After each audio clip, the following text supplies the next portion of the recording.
Para sempre o Senhor é exaltado. Louvado seja o nome do Senhor. Abra sua Bíblia, Salmos de número 33. Aleluia.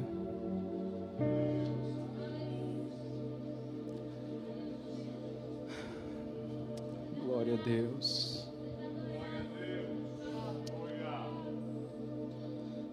Santo é o nome do Senhor. Eu vou fazer a leitura. Os irmãos acompanhem. Salmo 33, verso 1 diz assim: Regozijai-vos no Senhor, vós justos, pois aos retos convém o louvor. Louvai ao Senhor com harpa, cantai a Ele com saltério de 10 cordas. Cantai-lhe um cântico novo, tocai bem e com júbilo. Porque a palavra do Senhor é reta e todas as suas obras são fiéis. Ele ama a justiça e o juízo, a terra está cheia da bondade do Senhor. Pela palavra do Senhor foram feitos os céus e todo o exército deles, pelo espírito da sua boca. Ele ajunta as águas do mar, como no montão, põe os abismos em tesouros. Tema toda a terra ao Senhor, temam-no todos os moradores do mundo, porque falou e tudo se fez, mandou e logo tudo apareceu. O Senhor desfaz o conselho das nações, quebranta os intentos dos povos. O conselho do Senhor permanece para sempre, os intentos do seu coração de geração em geração. Bem-aventurada é a nação cujo Deus é o Senhor, e o povo que Ele escolheu para a sua herança. O Senhor olha desde os céus e está vendo a todos os filhos dos homens. Da sua morada contempla todos os moradores da terra. Ele é que forma o coração de todos eles, que contempla todas as suas obras. Não há rei que se salve com a grandeza de um exército, nem um homem valente se livra da sua força. O cavalo é vão para a segurança, não livra ninguém com a sua força. Eis que os olhos do Senhor estão sobre os que o temem, sobre os que esperam na sua misericórdia, para livrar a sua alma da morte, para conservar vivos na fome. A nossa alma espera no Senhor, Ele é o nosso auxílio e o nosso escudo, pois nele se alegra o nosso coração, porquanto temos confiado no seu santo nome. Só até aqui, amém. Feche seus olhos, vamos orar. Espírito Santo, obrigado, Jesus. Obrigado pela oportunidade de mais um dia estarmos aqui na tua casa. Senhor, nós te louvamos, nós cantamos ao teu nome. Nós reconhecemos, ó Pai, que para sempre exaltado é o Senhor, que as bênçãos, meu Pai, que são derramadas sobre nós, vêm do Senhor, e por isso, Pai, te adoramos. Agora, meu Deus, nós estamos aqui neste momento para ouvir a tua palavra. Senhor, ministra em mim e através de mim a tua igreja nesta noite, em nome de Jesus, amém. Os irmãos podem sentar. Que maravilha, glória a Deus. Deus abençoe a todos, Deus abençoe a musical, Deus abençoe Diego, é bom demais você aí, meu amigo. Deus abençoe os obreiros. Estou muito feliz de mais uma vez poder estar aqui compartilhando algo da palavra de Deus com a igreja, e especialmente feliz pela presença do nosso pastor, e agradecer ao pastor pela oportunidade de poder estar aqui nessa noite, compartilhando essa palavra. Muito obrigado, pastor, e ter o Senhor aqui conosco, pastor, dá uma paz no nosso coração. Nós ficamos muito felizes, para a glória do nome do Senhor.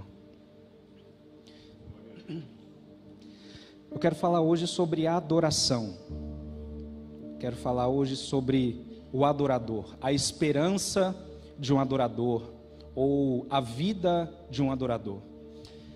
Adorar não é cantar, adorar não é tocar, adorar não é trabalhar, Adorar vai muito além de algo que fazemos ou de algo que expressamos.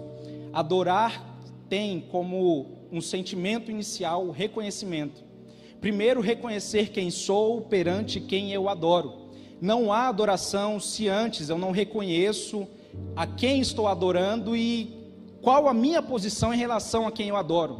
É como uma relação entre um chefe e um subordinado. Não há como saber quem é o chefe ou não há como saber quem é o subordinado se o chefe não entende a sua posição e se o subordinado não entende a sua posição. Não há como sermos bons empregados no nosso ambiente de trabalho se nós não entendemos a nossa posição como funcionário ou a nossa posição como empregado ou colaborador no lugar que trabalhamos. De igual modo, a quem é empresário ou a quem é chefe de algum departamento, não há como você exercer uma boa chefia se primeiro você não reconhecer a posição que você está, para reconhecendo a posição que você está, exercê-la de forma perfeita ou com maestria. Adoração tem o mesmo princípio. Não há como adorar se primeiro eu não reconheço quem eu sou e quem eu adoro. A adoração não existe se primeiro eu não reconheço o porquê eu adoro e a quem eu adoro e como eu adoro.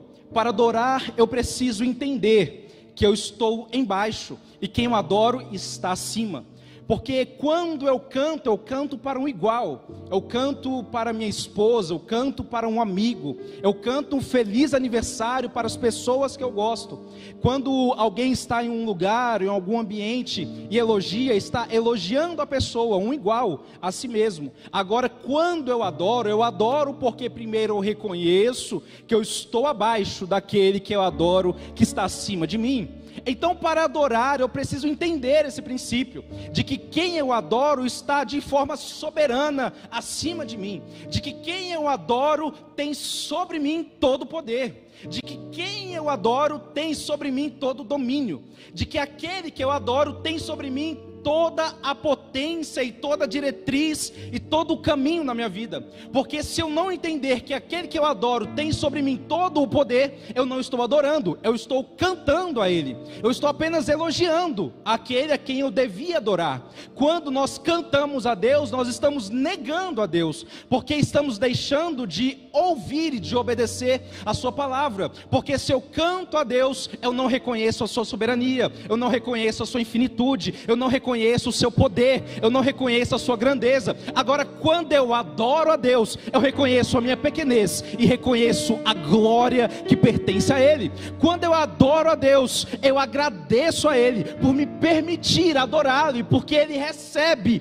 a minha adoração. E por que que eu choro? Por que que eu me quebranto? Por que que eu me rendo a Ele? Porque eu começo a reconhecer que alguém ou algo que está muito mais distante, de uma forma infinitamente incalculável, está longe de mim, mas ao mesmo tempo está junto de mim, o Emanuel, o Deus conosco. Quando eu adoro a Ele, eu reconheço quem Ele é, mas eu também digo a Ele: Deus, eu sou isto aqui, uma alma caída, um corpo pecaminoso, uma vida falha, mas eu adoro o Senhor, porque eu reconheço que todos os meus erros, que toda a minha posição baixa, minha posição pecaminosa, minha posição de falha, o Senhor, ainda assim sendo soberano, o Senhor me recebe, o Senhor sente eu sinto a sua presença, eu sei que o Senhor está comigo. Então é por isso que nós adoramos.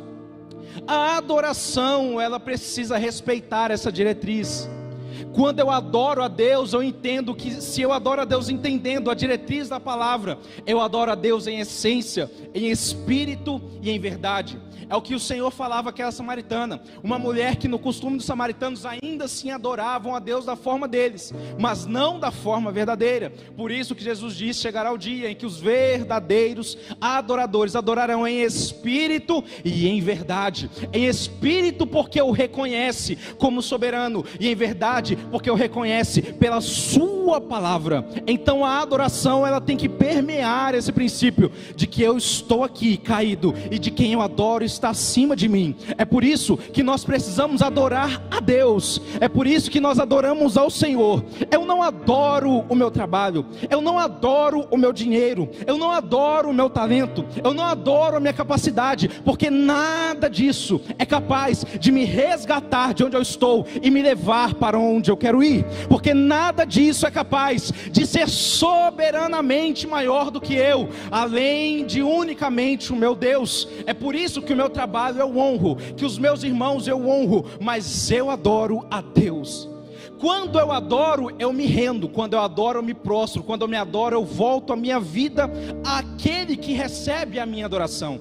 É por isso que nos dias de hoje, o inimigo, o mundo, tem trabalhado para que nós, a igreja, e para que o mundo em si, adore as coisas do mundo, ou adore a si mesmo. Por quê? Porque quando eu adoro a mim mesmo, eu vivo como o mundo vive. Eu me rendo às minhas vontades, eu me rendo aos meus desejos, eu me rendo à minha capacidade, eu me rendo aos meus planos, eu me rendo ao contexto que me permeia. Por quê? Porque é isso aqui que eu adoro. Eu adoro a minha carne, eu adoro a minha vontade, eu adoro a minha fala, eu adoro a minha voz, eu adoro os meus talentos, eu adoro a minha vocação, eu adoro o meu trabalho, eu adoro a minha vida, eu adoro o que eu tenho, eu adoro o que eu conquistei. E é por isso, e é isso que o mundo, que o inimigo tem trabalhado para colocar em nós uma adoração ao homem, uma adoração a nós mesmos. Mas quando começamos a entender que a adoração, ela não tem que ser nem para mim e nem para o meu redor, e que a minha adoração tem que ser para Deus, aí eu começo a entender que Ele é soberano. E aí, entendendo que Ele é soberano, eu sou grato a Ele, eu sirvo a Ele, eu me rendo a Ele, eu corto e nego a minha vontade para viver a vontade dEle. Eu pego a minha cruz e sigo a Ele. Eu tiro o meu desejo para viver o desejo dEle. Eu entrego os meus sonhos para viver os sonhos dEle, porque eu já não adoro mais a mim, mas eu adoro a Ele. E o texto que lemos fala sobre a adoração. O salmista aqui nos traz os caminhos de um verdadeiro adorador, caminhos que nós precisamos seguir, porque são caminhos que o mundo, que o inimigo tem tentado afastar de nós, tirar do nosso caminho os princípios básicos e clássicos da sua palavra.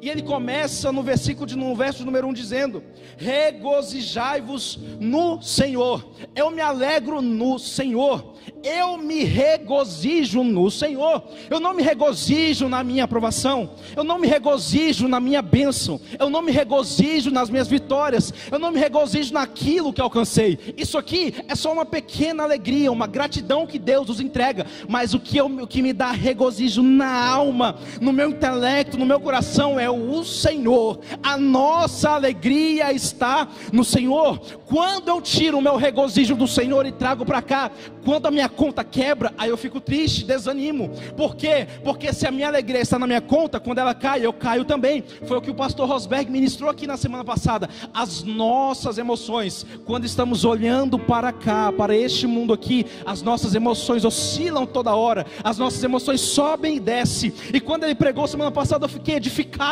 porque eu saí daqui pensando: Senhor, eu estou assim, subindo e descendo muitas vezes. Quando eu estou bem, eu estou feliz, mas quando acontece alguma coisa, eu fico triste. E aí, lendo esse texto, Deus veio ao meu coração dizendo: foque a sua alegria e o seu olho na minha presença, para que você viva em estabilidade, para que independentemente das ondas que te permeiam, você esteja alegre. Por quê? Porque a minha alegria vem do Senhor, o meu descanso vem do Senhor, quando eu adoro a Ele. Irmão Lucas, por que eu tenho que adorar? Ora, porque regozijai-vos o Senhor, vós justos, pois aos retos convém louvar o Senhor. De uma forma bem simples e bem resumida, Davi está falando assim: olha, você que é crente, louve ao Senhor. Se você crê em Deus, louve ao Senhor. Se você serve a Ele, louve ao Senhor. A minha vida é para louvar ao Senhor. O meu ser, a minha voz, o meu cântico, tudo que sou, é para louvar e engrandecer o nome do Senhor. Por quê? Porque eu sou justo. Por quê? Justificado aonde? Em Cristo. Para o quê? Para louvar o nome dEle, para caminhar na vontade dEle. Então, se eu estou em Cristo, eu sou um adorador.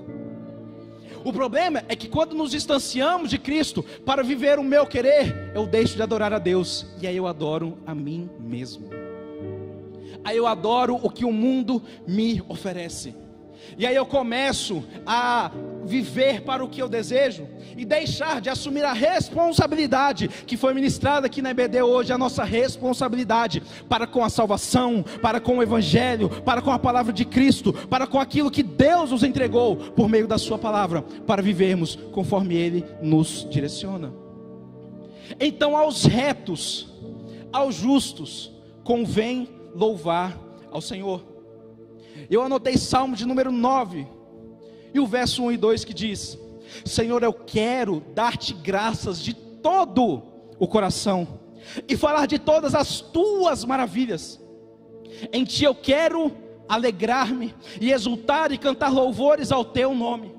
Olha mais uma vez o salmista dizendo: em ti eu me alegro, no Senhor eu me alegro. Eu não me alegro porque sou rei, eu não me alegro porque estou conquistando, eu não me alegro porque eu sou rei de uma grande nação, eu não me alegro porque Israel está crescendo e eu sou poderoso. Não, eu me alegro em ti, no Senhor eu me alegro, no Senhor eu descanso. E quando nós nos alegramos no Senhor, nós falamos as maravilhas do Senhor de todo o nosso coração. Você vai ver que em Cantares Salomão vai escrever que a noiva tem uma boca e uma fala suave. Por que uma fala suave? Porque quando o noivo enxerga a noiva e vê nela uma fala suave, ele vê nela palavras que lhe agradam. Quando uma noiva elogia o seu marido, não tem coisa melhor para o marido do que quando a sua esposa o elogia e vice-versa. É isso que Salomão está dizendo. A noiva, aquela a quem eu amo, tem uma fala boa, uma fala agradável. Que é isso, irmão Lucas? Uma fala que ministra sobre as benfeitorias, sobre as maravilhas daquele a quem ela vai se casar. Então quando eu adoro, eu anuncio as maravilhas de Deus, porque a minha boca está recheada do cântico de adoração a Ele. E quando eu adoro, lembra que eu falei no início, eu reconheço que Ele é soberano. Aí eu começo a adorá-lo dizendo: Deus é todo poderoso sobre todas as coisas, Deus é todo poderoso sobre a minha vida, Deus é todo poderoso sobre as minhas circunstâncias, Deus é todo poderoso sobre o meu ser, Deus é todo poderoso sobre a minha história, Deus é todo poderoso sobre a minha família, Deus é todo poderoso sobre todas as coisas. Quando nós chegamos no verso número 3, o salmista vai dizer: cantai-lhe um cântico novo. Por que cantar um cântico novo? E eu orando e vendo esse verso e pensando: meu Deus, um cântico novo, tantas coisas sobre cântico novo, pastor Gisel. E aí Deus ministrou ao meu coração, o evangelista Johnny, sobre a necessidade de constância no Senhor. Um cântico novo. Todo dia eu tenho um cântico novo para entregar ao Senhor. Todo dia eu tenho algo novo para entregar a Deus. Eu não estou vivendo em um dia eu adoro e um mês eu paro, um dia eu cultuo e um mês eu paro de cultuar, um dia eu venho na oração e depois eu paro. Hoje eu amo a minha esposa e fico um mês distante. Não, quando eu sou um adorador, eu tenho todos os dias um cântico novo, constância. E qual é um dos males desse século? A falta de constância. Por quê? Porque quando eu não tenho constância, eu não penso no agora. Porque o constante, ele está aqui agora, constante no seu caminho. Mas o ansioso está preocupado com o amanhã, e o depressivo está preso no ontem. O que não é constante no Senhor, ou ele está sofrendo da ansiedade, ou ele está sofrendo da depressão, ou ele está preocupado demais com o amanhã, ou ele está preocupado demais com o passado. Ser ansioso, irmão, não é planejar, não é projetar, não é sonhar. Ser ansioso é se paralisar por aquilo que há de vir. Eu não me paraliso, eu não fico parado, eu continuo caminhando, planejando, sonhando, mas caminhando, mas eu não fico parado. Quando eu fico preso ao passado, eu fico depressivo. E o que isso gera em mim? A falta de constância. Um dia eu estou bem, um dia eu estou mal, um dia minhas emoções estão em cima e um dia minhas emoções estão embaixo. Novamente eu trago a menção ao meu coração, a palavra do pastor Rosberg. Ele falou justamente sobre isso, e Deus confirmou novamente ao nosso coração sobre a necessidade de sermos constantes. E ele falou que Pedro um dia estava aqui bem e outro dia estava aqui embaixo. Um dia estava aqui adorando, outro dia Jesus estava mandando Satanás sair da vida dele. Um dia ele estava aqui servindo, em outro dia ele já estava negando. Instabilidade, falta de constância. Quando eu tiro o olho de Cristo, eu perco a constância no evangelho. Aí eu fico um mês como o primeiro amor, eu fico um mês empolgado, feliz, todo dia, toda hora eu estou disponível. Aí eu fico mais um mês parado, desapareço. Falta de constância, porque a minha vida não está pautada no evangelho, está pautada na alegria. Aí nós caímos no erro da igreja de Éfeso. Qual foi o erro da igreja de Éfeso?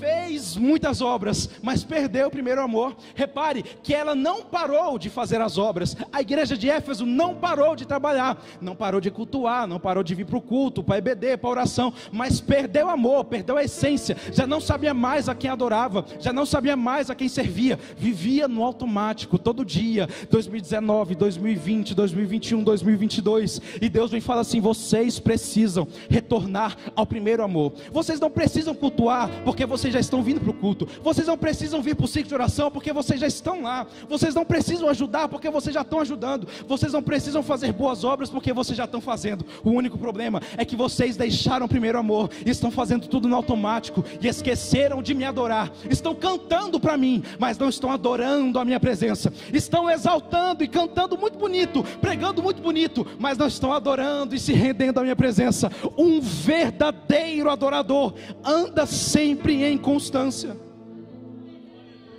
Como manter a constância, irmão Lucas? Ora, primeiro, sempre devemos louvar a Deus. Salmo 71, verso 6: por ti tenho sido sustentado desde o meu ventre. Tu és aquele que me tiraste das entranhas da minha mãe. O meu louvor será para ti constantemente. Aleluia. Segundo ponto para sermos constantes: estamos sempre alegres e gratos. 1 Tessalonicenses 5,16: regozijai-vos sempre. Terceiro ponto para sermos constantes: meditar e estudar a palavra. 1 Timóteo capítulo 4 e 15: medita estas coisas, ocupa-te nelas, para que o teu aproveitamento seja manifesto a todos. Mais uma coisa sobre como sermos constantes: ter contato com os cristãos que para nos aconselhar e orar por nós. Olha o que eu coloquei, Provérbios 27:17: assim como o ferro afia o ferro, o homem afia o seu companheiro. Filipenses 2:4, Paulo vai dizer: cada um cuide não somente dos seus interesses, mas também do interesse dos outros. Uma pessoa constante, ela está bem consigo mesma, mas ela também está bem para abençoar a vida do seu irmão. Ela também está bem para aconselhar, para levar uma palavra de ânimo, uma palavra de edificação, muitas vezes também uma palavra de exortação, mas uma exortação com amor, com a palavra, uma exortação para crescimento, para fundamentar. Romanos 15:5, olha só: ora, o Deus da constância e consolação, ou o Deus da paciência, vos conceda o mesmo sentimento uns para com os outros, segundo Cristo Jesus. Um adorador é constante, porque ele sabe a quem adora. Quando eu adoro a mim mesmo, eu sou inconstante, porque um dia eu estou bem, e outro dia eu estou triste. Um dia eu estou alegre, outro dia eu estou chateado. Um dia eu estou empolgado, outro dia eu estou depressivo, que nada vai dar certo. Um dia eu estou animado, e outro dia eu não quero fazer nada. Um dia eu quero vir para o culto de manhã, tarde e noite, igual o Marco André, né? Outro dia eu quero ficar só em casa, deitado, assistindo Netflix. Irmão, esse eu falo porque esse sou eu muitas vezes. Ano passado, inclusive, no meu aniversário, quando minha esposa perguntou o que eu queria, eu falei: amor, se a gente puder passar o dia só nós dois, num frio, vendo filme, conversando e comendo, para mim está ótimo. E foi uma bênção, pastor, aquele dia. Só conversando, assistindo. Amo assistir filme, irmão, amo assistir seriado. Mas tem dia que a gente está para cima, tem dia que a gente está para baixo, tem dia que eu estou empolgado, tem dia que eu estou parado. Por quê? Porque eu sou assim, porque nós somos assim. Mas nós não podemos deixar as nossas emoções medir a nossa adoração a Cristo. Porque quando eu adoro a Cristo, a todo momento, mesmo eu estando triste, eu reconheço que ainda assim Ele é o Deus da minha alegria. E quando eu estou animado, ainda assim eu reconheço que foi Ele quem alegrou o meu coração. Quando eu estou alegre e empolgado, eu reconheço que é Ele quem está frutificando no meu coração os meus sonhos, a minha empolgação. Mas quando eu estou triste, depressivo, só querendo ficar no quarto escuro, escondido, eu também tenho que reconhecer que naquele momento Deus está vindo até mim dizendo: você depende da minha presença, você depende do meu cuidado. Terceiro ponto de um adorador é: ele conhece a palavra daquele que ele adora. E talvez esse seja um dos contextos mais complicados para nós nos dias de hoje, porque estamos adorando a um Deus que não conhecemos. Estamos adorando a um Deus que não buscamos conhecê-lo. Estamos adorando a um Deus que vemos na internet, ou a um Deus que vemos em filme, em alguma coisa, ou a um Deus a qual ouvimos falar, e não a um Deus a qual conhecemos por experiência própria. Estamos vivendo um tempo em que a palavra do Senhor tem sido colocada um pouco de lado, por muitos lugares. não somente mais no mundo, mas às vezes dentro da igreja, às vezes dentro de nós cristãos, estamos deixando de amar a palavra para amar a nossa vida, estamos deixando de dar atenção a estudos da palavra para dar atenção aos estudos nossos, da nossa vontade, aos nossos sonhos. Como adoraremos a um Deus se não conhecemos profundamente, e só o conheceremos pela sua palavra? O culto de domingo é ótimo, o culto de terça-feira é maravilhoso, a EBD, meu Deus, que coisa linda que foi hoje, mas acima de tudo isso, acima da presença aqui, eu tenho que ter a presença lá na minha casa. Acima do poder momentâneo que é derramado aqui, eu tenho que carregar a presença lá na minha casa. E como que eu carrego a presença de Deus? Por meio da palavra, por meio do conhecimento dele. Buscar e crescer na graça, mas crescer também no conhecimento do Senhor. Como adoraremos a um Deus se não sabemos como ele deseja ser adorado? Se não temos uma vida de adorador, se não temos a vida daquele a qual eu sou rendido? Porque se eu sou um adorador, eu me rendo a quem eu adoro, e quando eu me rendo a quem adoro, eu vivo como aquele a qual eu me rendi. Quando um policial chega diante do bandido, o que o bandido faz? Levanta a mão. E agora o que ele faz? Ele faz tudo que o policial mandar, porque ele está rendido ali naquele momento. Quando o exército era dominado, antigamente, nas guerras, o que o exército fazia? Entregava as armas, se ajoelhava, ou deitava, ou parava, ou então via o capitão daquele exército e falava: gente, nós vamos nos render. E agora, capitão? Uai, agora é com eles lá, nós estamos rendidos, nós vamos fazer o que eles quiserem. Quando eu me rendo ao Senhor, eu vivo e faço aquilo que Ele deseja de mim. E como que eu saberei, Lucas, fazer ou viver aquilo que Ele quer de mim? Pela sua palavra. Eu sempre gosto de trazer essa anotação sobre Paulo, porque Paulo me impressiona e Paulo me envergonha, porque eu me envergonho diante da história dele, porque a Bíblia vai falar que Paulo pregou em todos os lugares por onde ele passou. Se você for pegar, você vai ver que Paulo prega na sinagoga, Paulo prega numa cidade chamada Icônio, Paulo prega em meio à perseguição em Atos 14, Paulo prega numa prisão, Paulo prega em Tessalônica, Paulo prega na Bereia, Paulo prega na Macedônia. Você vai ver no livro de Atos, Paulo pregando por todos os lugares, por onde ele vai, ele está pregando o que é a palavra do Senhor, a todo momento, em todos os dias. Por quê? Porque ele se alimentava da palavra, ele conhecia a palavra, ele conhecia os profetas, ele conhecia a história de Cristo, ele conhecia tudo o que foi feito. Se nós somos adoradores, nós temos que amar a palavra, nós temos que amar estudar esta palavra. Nós estamos em um tempo em que a palavra vem sendo distorcida, e nós estamos concordando, muitos concordando com a distorção do Evangelho. Nós não podemos cair nessas distorções, nós não podemos cair nessas invenções que o mundo tem colocado para o quê? Para nos ludibriar e nos enganar. Não tem aquele ditado: em terra de cego, quem tem olho é rei. Às vezes nós estamos cegos da palavra, e tem reis aí com olhos do mundo, querendo guiar aqueles a quem não estão guardados na palavra.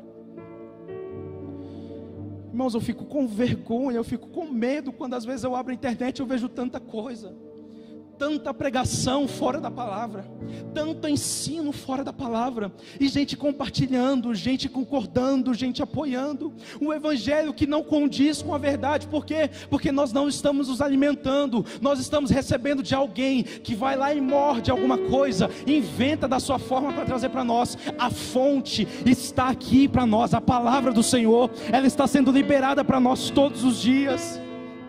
O que mais teve nessa época da pandemia foram vozes, voz para todo lado, que a pandemia era aquilo, que a pandemia era isso, que isso e aquilo, voz de todo quanto é tipo de invenção evangélica, católica, religiosa, enfim.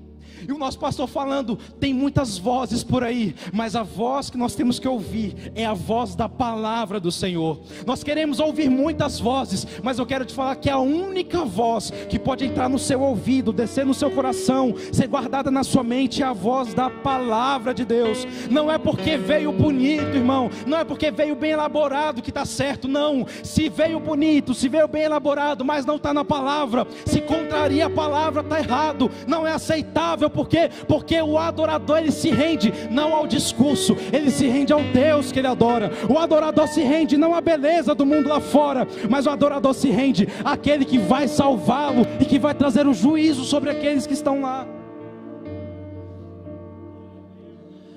Nós precisamos ser uma igreja que se alimenta da palavra. Tudo está na palavra. Não tem o que inventar, não tem o que mudar. Tudo está na palavra de Deus. Além de termos que conhecer a palavra de Deus, o salmista também nos traz outro ensino: reconhecer que Deus é poderoso e que Deus tem todo o poder. Olha o que o 7, o 8 e o 9 vai falar. Ele ajunta as águas do mar como num montão, põe os abismos em tesouro. Tema toda a terra, temam-nos todos os moradores do mundo. Olha, irmão, esse 9 aqui edifica a minha fé, porque o salmista diz: porque ele falou e tudo se fez, porque ele mandou e logo tudo apareceu. Você já imagina que o Deus que você crê é isso? Ele fala e tudo se faz, ele manda e tudo aparece. Esse é o Deus que a gente serve. Não sou eu que sou bom, é o Deus que eu sirvo, que manda e faz, que fala e acontece. Não é o meu talento que é importante, é o Deus a quem adoramos, que fala e pode todas as coisas. Não é sobre nós, é sobre Ele. Não é sobre o que podemos, é sobre o que Ele é. Não é sobre o que conseguimos, é sobre quem Ele é. Deus é poderoso. E aí, irmãos, às vezes a gente cai em umas falhas de pensar que a gente pode alguma coisa, pastor Denis. Bom, nós não podemos nada. Tem gente que fala assim: para pregar, eu queria até pregar. Eu acho que o pastor já ouviu muito disso, né? Pastor Elisvan, pastor Vitor. Eu queria até pregar, mas eu não sei falar em público. Falar em público é o quê, irmão? Isso aqui não importa de nada. Sabe o que importa? É estudar a palavra, é ser chamado por Deus. E saber falar em público, irmão, não tem. Você só tem que ter a palavra no seu coração. Você só tem que ter o Espírito Santo na sua mente, no seu corpo, na sua vida. É isso que importa, porque Ele falou e tudo se fez. Ele manda e tudo aparece. Tudo é Ele. Talvez você está aqui pensando tanta coisa e achando: Senhor, mas eu não sou bom. Não precisa ser bom, precisa ser servo, precisa ser adorador. Mas eu não tenho talento. Irmão, não precisa de talento. Você precisa ser chamado, você precisa se colocar à disposição. Tem gente que pensa: como é que eu descubro o meu chamado? Irmão, descobre o chamado fazendo, vivendo, servindo, se disponibilizando. Viva o seu chamado todo dia. Deus vai te capacitar, Deus vai te preparar. Como? Pela palavra do Senhor, pelo Espírito Santo de Deus. Tudo é por Ele, tudo é para Ele. E mais uma coisa que o mundo quer tirar de nós é essa dependência. Porque lá fora a gente pensa que para ser bom tem que ser inteligente, tem que ter muita amizade, tem que ser influente, tem que ser aquilo, um monte de requisito humano. Irmão, para viver com Deus só precisa de uma coisa: se entregar a Cristo Jesus. Só isso. Se entregue a Cristo, se entregue a palavra dEle, siga a Ele, e tudo mais Ele fará. É isso que importa, e isso é o suficiente. Olha o que o 17 diz: o cavalo é vão para a segurança, não livra ninguém com a sua grande força. Irmão, não é a nossa força, não é a nossa capacidade, tudo é por causa de Cristo, tudo é por sua palavra, tudo é por Ele, tudo é para Ele. Nós somos apenas pequenos instrumentos, servos, rendidos, através da palavra, através do amor a Ele. Tudo é por causa disso, tudo se resume a isso. O cavalo aqui significa muita proteção, solidez, e o salmista está falando: olha, o cavalo não salva ninguém. Provérbios vai dizer que o cavalo se prepara para o dia da batalha, mas do Senhor vem a vitória. Podemos fazer tudo, mas precisamos entender que somos dependentes dEle ainda. Isaías 26:4 vai dizer: confiem sempre no Senhor, pois o Senhor, somente o Senhor, é rocha eterna. O Salmo 136 vai dizer: com mão poderosa e braço forte, o seu amor dura para sempre. O Denis falou aqui no culto de terça-feira sobre os atributos não relacionados de Deus. Um Deus que é imutável, um Deus que é infinito, um Deus que é eterno e um Deus que é soberano. Tem todo o poder sobre todas as coisas. O salmista ainda diz sobre a nossa alegria estar no Senhor. Eu quero só citar Provérbios 3 e 5 que diz: confie no Senhor de todo o seu coração e não se aproprie, e não se apoie no seu próprio entendimento. Não é o nosso próprio entendimento. Eu falei com um amigo essa tarde, e eu falei para ele: ora por mim, eu vou pregar hoje. Aí ele me deu uma palavra de elogio, pastor Denis. E aí quando ele respondeu, eu disse assim para ele: é por causa disso que eu preciso. Nós somos dependentes do Senhor. Nós precisamos nos alegrar e descansar nele. Não é nada sobre nós. Nós não cantamos para nós. Nós precisamos nos atentar para as coisas que cantamos, para entender que cantamos para Ele. Nós precisamos atentar para aquilo que professamos, porque estamos professando. Para quebrar um pouco esse choro, estava falando com o Denis hoje, pastor Omar, sobre essas questões de cantar, né? E eu falei para ele que tem uns hinos que eu não canto, não. São muito bonitos, é bom, mas que eu não canto, não. Tem medo. Vocês têm coragem de cantar aquele hino de Naamã? Irmão, não tem muita coragem, não. Chegou um tempo, Vitor, que sempre que eu ouço aquele hino, irmão, eu sou apaixonado daquele hino. Toda vez que alguém canta, eu falo assim: Senhor, não me quebra não, me ensina na Tua palavra. Já parou para pensar nisso? Eu falo: Senhor, não me quebra não, me ensina a Tua palavra, me exorta logo, antes de quebrar, deixa eu aprender. Atenção, a gente canta aqui, se prostra, e aí chega durante a semana, e aí não faz o que o presbítero Joab falou aqui: consultar a Deus. A gente canta que as bênçãos vêm do Senhor, que a nossa vida pertence ao Senhor, que nós somos dele. E aí na primeira decisão da semana, a gente já vive sozinho, sem pensar, e não entende que Ele é soberano para nos guiar em todas as coisas. Irmãos, deixa eu te falar uma coisa: se Deus é Deus para nos tirar do lamaçal do pecado, do inferno, Ele também é Deus para te dizer qual é a decisão correta para tomar no seu trabalho, qual é a decisão correta para tomar na sua casa, qual é a decisão correta para tomar na sua vida financeira, na sua vida pessoal, qual é a decisão correta para tomar sobre essa amizade que só te importuna, que só te atrapalha. Ele é poderoso para tomar a decisão que você entregar nas mãos dele. Eu finalizo com as alegrias de um adorador. Primeira alegria de um adorador: ele fica feliz por estar em comunhão com os irmãos. E como nosso pastor sempre diz, um evangelho relacional. Lucas 15:32 diz: mas era justo alegrarmos-nos e folgarmos-nos, porque este irmão estava morto e reviveu, e tinha se perdido e achou. O irmão que voltou, pródigo, agora eu vou festejar, viver em comunhão. Crente gosta de estar junto, não é, irmão? Essa é a nossa alegria. Quando nós estamos com aqueles que conversam de Cristo, que vivem Cristo, é bom demais. A gente chama para sair, a gente se reúne depois, a gente fica feliz.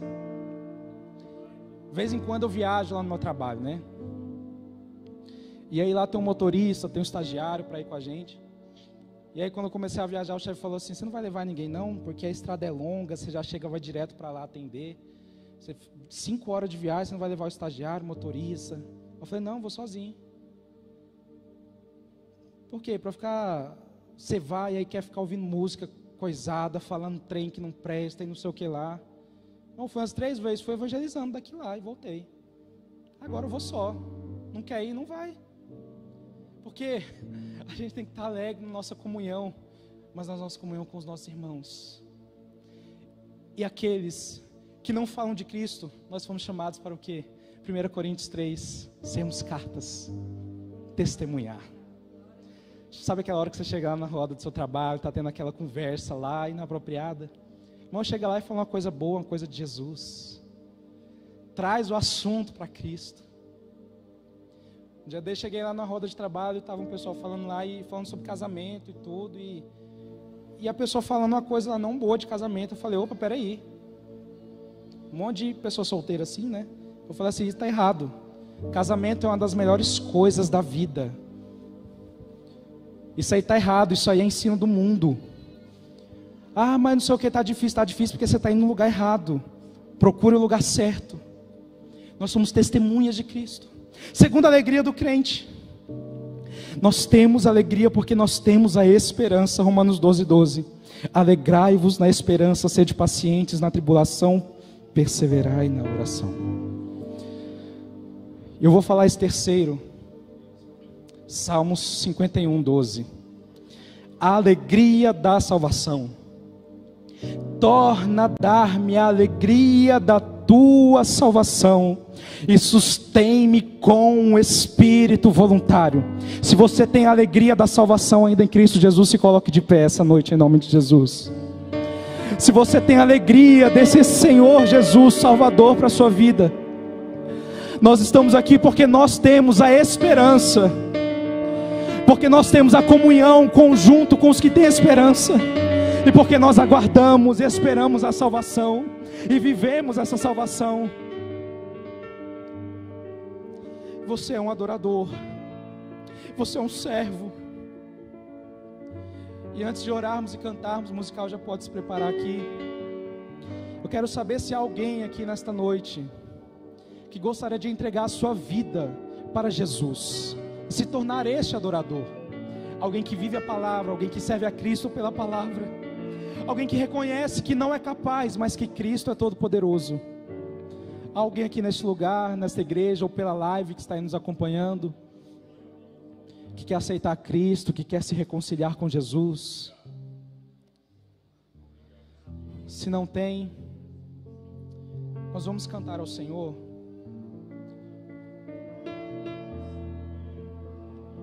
Nesse momento, glória a Deus, paz do Senhor.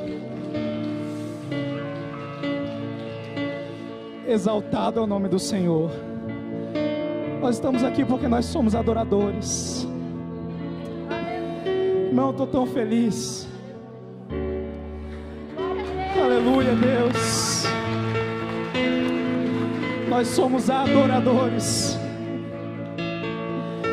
Eu gostaria de devolver aqui ao pastor, para orar, pastor, por essas almas. Glória a Deus.